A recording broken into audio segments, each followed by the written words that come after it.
Ha? Ano? Si Presidente po kagabi, sinabi niya na pag if he is pushed to the wall, magde-declare daw po siya ng revolutionary war or at papakulong daw po niya yung mga kritiko niya. Would you care to comment? Dapat siya mag-comment na kasi siya nagsabi, di ba? The President has all the options. Nasa kanya lahat ng baraha. He is going to play it well and he is going to play it right. I expect na ganun gagawin niya.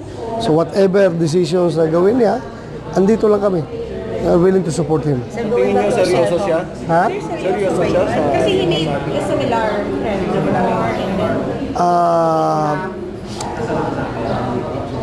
Si Presidente naman kasi mahilig magbiro, di ba? Pero pagdating sa mga bagay na ganyan, kung talagang feeling disparate situation at he has this itong option na ito, posible niya